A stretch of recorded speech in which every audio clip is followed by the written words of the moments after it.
सत्यलोक नारद चले करतरा गुणगान। भगवान वहां से अंतर ध्यान होते हैं और नारद जी जो उनका सत्यलोक है परमात्मा का, उस लोक की तरफ भगवान श्री राम जी के गुण गाते हुए चले जाते। वही हुआ, दोनों गण जो थे वो रावण और कुंभकर्ण बनते हैं। श्री राम जय जय राम, राम हरे हरे श्री भगवान। श्री राम जय जय राम, राम हरे हरे श्री भगवान। सवयं मनु अरु सतरूपा, दिन ते भेन्द्र षष्टि अनूपा। संपत्ति धर्म आचरणिका, अजहु गावे श्रुति जिन कहलिका। नृप कुताहन पाद सुततासु, ध्रुव हरि भगत भयउ सुतदासु। लघु सुत नाम प्रिय व्रत ताहि, वेद पुराण प्रशंसति जाहिरा। सृष्टि सर्वप्रथम करने वाले सृष्टि को स्वयंभू मनु और शत्रुपा को माना जाता है। उनके यहाँ उत्तानपाद और प्रियव्रत नाम के दो पुत्र होते हैं। ध्रुव भक्ति कथा इन्हीं में आती है। उत्तानपाद का बेटा है ध्रुव। इस कथा को भी आपने विस्तार पूर्वक श्रीमद् भागवत में बहुत प्रकार सुन रखा है। बाहर से चल करके कोई दुख देने के लिए नहीं आता है। अपना ही अपना शत्रु होता है दुनिया में, दूसरा नहीं होता है। कहीं से आता नहीं चला करके। घर में झगड़ा होता है तो लोग बोलते हैं कि हमारे को लोग नहीं जीने देते हैं। लोग नहीं, अपने नहीं जीने देते हैं। उल्टा बोलते हैं अपनी गलतियों पर लीपापोती करने के लिए। अपना ही शत्रु, अपना घर का लोग अपना शत्रु बनता है, दूसरा नहीं। बोलिए बालकृष्ण भगवान की जय। ऐसा उनके पास में भी होता है। 17 साल की आयु होती है, घर में बेटा बेटी नहीं है। सुरुचि नाम की जो पत्नी है अपने पिता के यहाँ जाती है। सुना होगा आपने, भजन भी सुना है। तना हो गए 70 साल किया, मेरा घरादान में जी कर रहा हो गए 70 साल पिया, मेरे 100 मण की उठ रही झाल पिया। राजा को कई बार शादी का कह चुकी है, लेकिन राजा जानता है, बड़ा सियाना है कि दूसरी शादी करने में कोई लाभ मिलने वाला है नहीं। लेकिन रानी के हटके आगे चली नहीं। रानी चली जाती है, अपनी माँ से दूसरी लड़की मांग लेती है। दूसरी रानी की लड़की थी, छोटी थी आयु में। राजा की उम्र 70 वर्ष की थी। लड़की सुन रही है अपनी माँ और उस बहन की बात, बोल नहीं पाई। राजा के साथ में शादी करके विदा कर दी जाती है। लेकिन जाते ही सारा माहौल, बीनड़ी जब घर में आती है, गली में उतारते हैं, फिर उसको बधारा जाता है, उसको घर में प्रवेश कराया जाता है। लेकिन प्रवेश करने से इनकार कर देती है और क्या बोलती है राजा से कि पहले इस तेरी महारानी ने सिर पर धर ले, इसको घर से निकाल, क्योंकि उसी के कारण ये शादी हुई है। इसलिए यदि मेरे को इस घर में रखना है, इस गांव में हंसी का पात्र बनेगा तू, मैं कुआ झोड़ा जाकर के मेरी आत्महत्या कर लूंगी। लेकिन तेरे घर में से जो ये है तेरी पत्नी, उसकी बड़ी बहन सुरुचि, इसको घर से निकाल। पे चढ़ गया, वहीं पर निकालना पड़ा। गांव से दूर एक झोपड़ी में वास कर दिया जाता है। गांव का कोई भी आदमी इसके पास में न जाए, कोई न मिले, मृत्युदंड दे दिया जाएगा। ये भी राजा को करना पड़ा। राजा का दोष नहीं, रानी का खुद का दोष था। लेकिन रानी ये नहीं जानती थी कि ये कल को ये होने वाला है। एक पावन दिया जाता था रोजाना का, खा लीजिए, आप पका लीजिए, चाहे उसको भून करके खा लीजिए, चाहे उसको गर्म करके खा लीजिए, सूखा खा लीजिए, कौन रोकता है। माँ की दाई बहन है, दूसरा नहीं। ज्योतिष शास्त्र बताता है दो बहनों का, दो भाइयों, सगे भाइयों, दो सगी बहनें और दो सगे भाइयों की शादी नहीं करनी चाहिए, वर्जित है। लेकिन हमारे यहाँ तो सब जगह होती है। देवरानी जेठानी लड़ ले तो महाराज कभी बार त्योहार मिल सकती है, लेकिन बहनों का पेट चढ़ गया तो विवाह शादी में भी नहीं मिलेगी। पांव पकड़ने जाएंगे तो भी वो नहीं मानेगी, बाप आ जाएगा तो भी नहीं मानेगी, इसलिए नहीं करना चाहिए। और वो दो सगी बहनों की शादी एक पुरुष से कर दी जाए तो फिर तो सौदा सारा बिगड़ने वाला है। संक्षेप में ये कथा आपने भागवत में बहुत सुनी है आपने, अंत उसका बहुत बुरा होता है। लेकिन वो तो ध्रुव जी थे, ईश्वर के भक्त थे और राम जी के भगत थे, तो सारा का सारा मामला फिर आखिर जाकर के सब एक हो जाता है। बोलिए बालक कृष्ण भगवान की जय हो।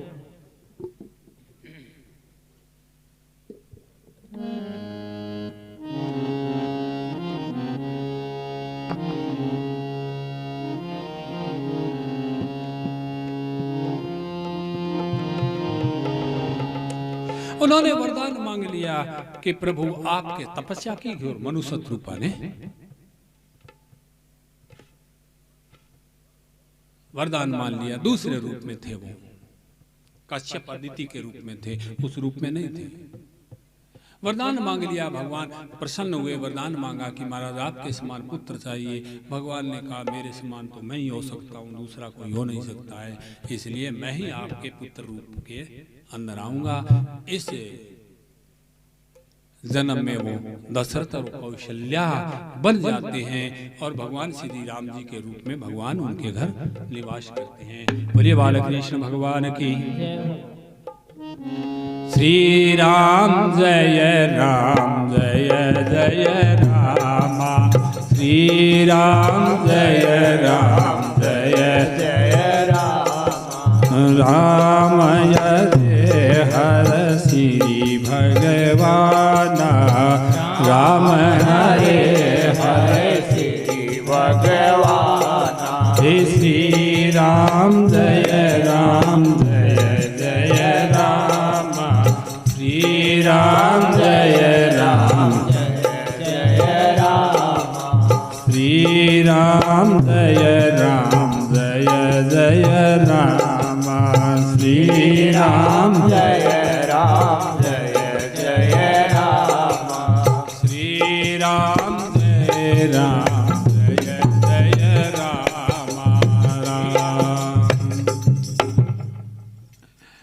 रावण और कुंभकर्ण युवावस्था को प्राप्त होते हैं,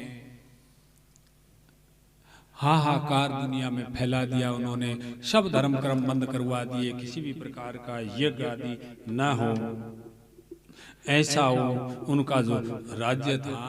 तो संतों ने लिखा है जब जोग बिराजा तप मख भागा, कवन सुनयन शीशा, आपने उठ धावै रहे न पावै, हरि सब खालै खीसा, अस अष्ट आचारा भाषण सारा, धर्म सुनिय नहीं काना।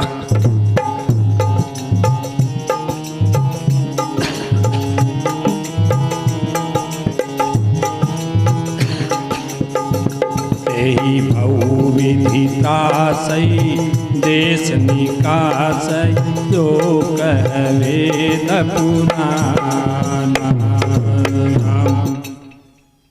जप जोग विरागा तप मख भागा, न योग न वैराग्य न तप।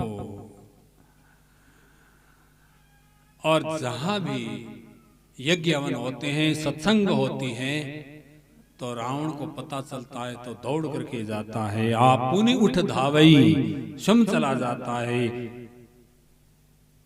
रहे न पावई धरी सब घाले खीसा। दुनिया में तबाही मचा दी। कहीं भी सन्यासी लोगों के देखिए सबसे कर मांगता है, सन्यासियों तक से कहता है भी आपके पास में कुछ नहीं है तो आपका रक्त दे दो, सिरेंज डाल करके, उसमें पता नहीं उसने किस तरीके से लिया था, सिरेंज डाल करके खून ले लिया उनका, लेकिन मैं बिना लिए नहीं मानूंगा। बाडेर खल बउए छोर जुआरा, लंपट पर धन परदारा, नहीं मातु पिता नहीं देवा, साधु न सन करवा सेवा, जिनके ये तो आचरण भवानी, ते जाने निश्चर सब प्राणी, अतिशय देखी धर्म के ग्लानि, परम सभी तथनरे अकुलानि मोरे।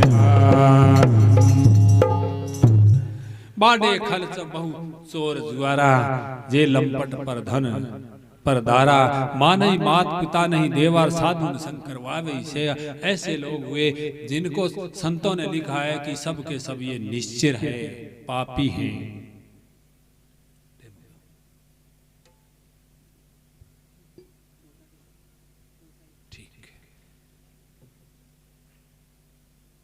पृथ्वी अकुला उठती है जब इस पर पाप होते हैं। धेनु रूप धरी हृदय बिचारी, गई जहां तय सुरमुनि झारी। पृथ्वी गौ का रूप धारण करके, देखिए गौ को क्यों पूजना चाहिए। जब जब इस धरा पर पाप बढ़ता है तो देवता लोग ब्रह्मा जी के आगे रोते हैं, ब्रह्मा जी देवताओं को साथ में ले जाते हैं, लेकिन पृथ्वी गौ रूप धारण करके आगे होती है। इस सृष्टि को बचाने में गौ का बड़ा योगदान है। स्वर्ग लोक को जीत लिया राक्षसों ने, वहां से खदेड़ दिया, देवता लोग बाहर निकल गए। ब्रह्मा जी के पास में जाते हैं कि महाराज हमें क्या करना चाहिए। उन्होंने कहा आप देवता लोगों को कोई पहचान न ले, इसलिए मृत्यु लोक में चले जाइए, छुप करके रहिए जब तक शनि की 7.5 आप पर लगी होगी। देखिए शनि एक ग्रह होता है, देवताओं को भी लगता है, तब तक छुप करके रहिए। जिसमें शनि ताम्र पात्र या स्वर्ण पात्र में आ जाता है, उसके पाइये में आ जाता है, तब वहां से आप निकल करके आना, तब शत्रु पर आप मजबूत रहेंगे। इतने तक छुप करके रहिए। इस धरा पर छुपने के लिए केवल गाय का शरीर मिला उनको। सब देवता लोग आए, गाय के शरीर में प्रवेश, गौ माता से आज्ञा लिया, प्रवेश कर जाते हैं। गंगा और लक्ष्मी ये देरी से आती है, विराजमान हो गए सब अंगों में। तो गौ माता से प्रार्थना किया कि आपके शरीर में हमें भी स्थान दो। तो 2 स्थान बचे थे, एक गोबर वाला बचा था, एक मूत्र वाला बचा था। मूत्र वाले स्थान पर तो गंगा को स्थापित किया जाता है और गोबर वाले स्थान पर लक्ष्मी को जगह मिली है। इसलिए आज भी कोई आदमी मर जाए तो वहां लक्ष्मी यानी गोबर छिड़का जाता है, जहां आदमी को जलाया जाता है। और गंगा जल हमारे पास में नहीं होता है तो फिर गौमूत्र से काम लिया जाता है। इसलिए गाय पूजनीय होती है दूसरे जानवरों से। और दूसरे जानवरों में वो क्षमता नहीं थी जिस क्षमता का। और संसार में कोई कितना भी बड़ा क्यों ना हो, अपराध करता है, गलती करता है, उसका दंड भोगना पड़ता है। स्वयं भगवान श्री राम जी भी क्यों ना हो। गाय न खाने वाली वस्तु को खा लेती है। ये अग्निदेव ने शाप दिया था। अग्निदेव एक बार जल में जाकर के छुप गए थे। देखिए अग्नि और जल में जाकर के छुप गए, कैसी महत्ता है इस संसार में। भाई अग्निदेव है, जल में जाकर के छुप गए, बुझे नहीं, शांत नहीं हुए। अपना शरीर है, इसमें 5 तत्व विद्यमान है, सदा रहते हैं। आकाश, पृथ्वी, जल, अग्नि। 5 तत्व आपस में कभी नहीं भिड़ते हैं, शरीर में विद्यमान है। और फिर भी आपस में लड़ाई नहीं होती है इनकी। सिर्फ इस हमारे ढांचे को मजबूती से रखने का उनका काम है और वो रख रहे हैं। वायु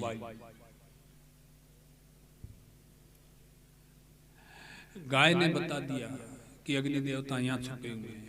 एक मेंढक ने बता दिया, ऐसी कथा आती है अग्नि पुराण में। इन्होंने वो बता दिया तो उन्होंने अग्निदेव ने शाप दे दिया कि जाओ तुम अभक्ष्य वस्तु को खाएगी आगे कलयुग में जाकर।